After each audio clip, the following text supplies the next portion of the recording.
Is this thing on? Testing 1, 2, 3. Ready, fire, aim. My name is Rosie and I'm bipolar and I am a mother and a wantrepreneur. And I am putting this out there in the faith to get things started and to start connecting with people.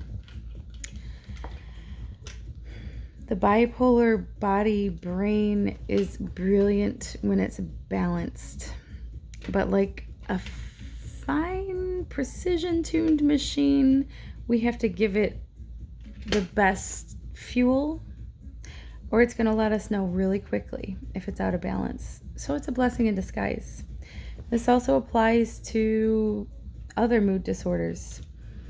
And so this name that I came up with for this LLC that I officially filed yesterday, September 30th, which is my own birthday. It's not meant to exclude anybody. If you have bipolar disorder, if you're on the bipolar spectrum, if you know somebody, even if you just struggle with anxiety, hello, it's 2020. Right now, I feel like that's pretty much everyone. Depression. I'm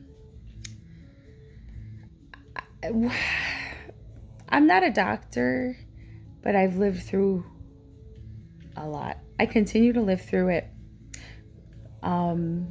But I've come a long way. 10 years ago, I was institutionalized, committed, and I've never been back. It doesn't mean that I've always been stable. Who is, whether you have a diagnosis or not? Life happens. 2020 has happened. And mental health, this is our second pandemic. So even though I'm imperfect and I'm not scripted and I haven't fully mapped this out, I've been doing the inner work and to develop the courage to just put this out there and to be who I am, because I don't have things to hide. I don't have anything to hide. And yes, I have been persecuted, not to play the victim, but I have been discriminated against, had adverse things happen to me because of my mental illness.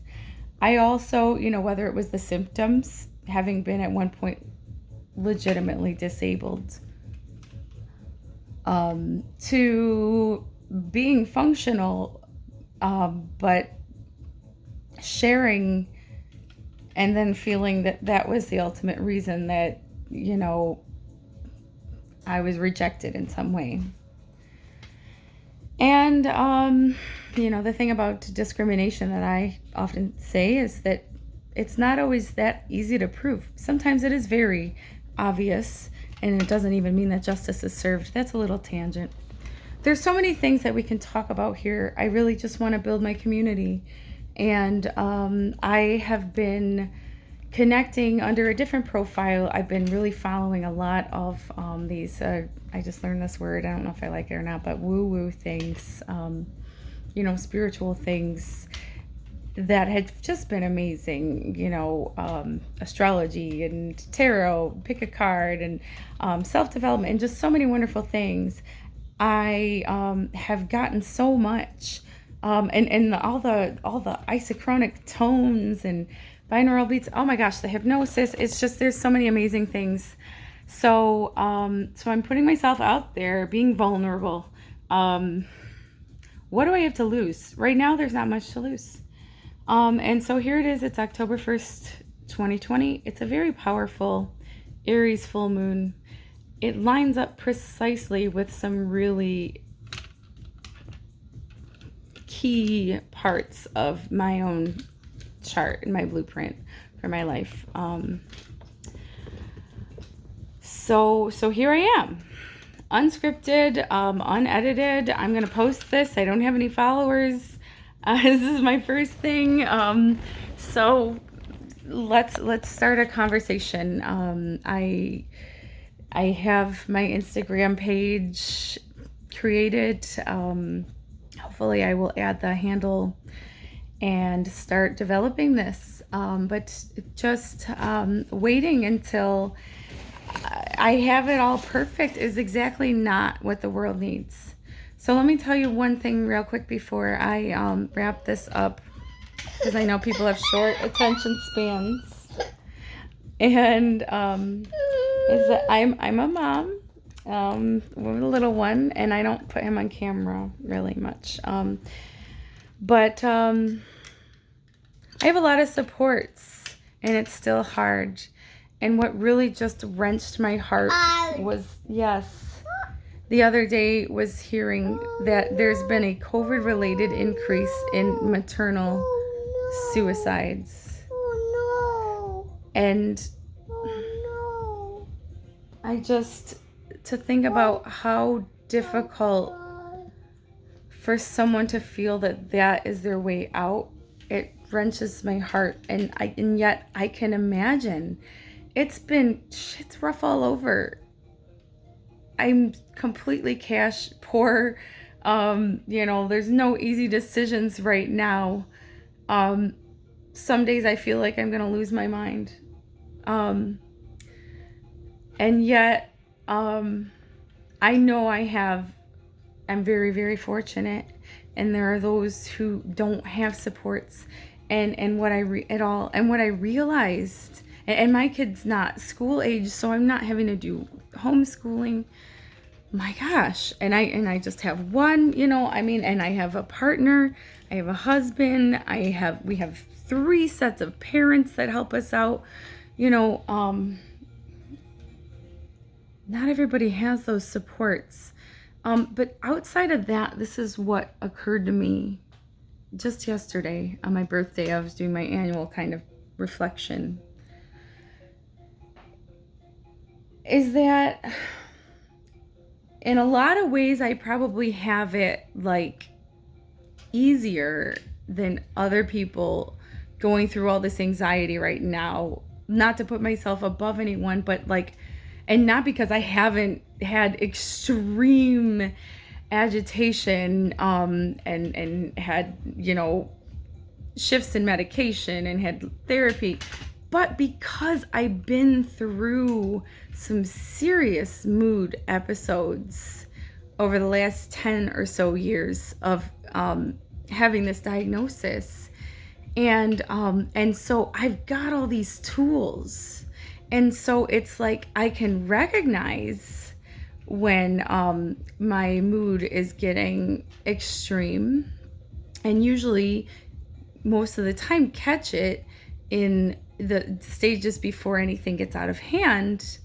And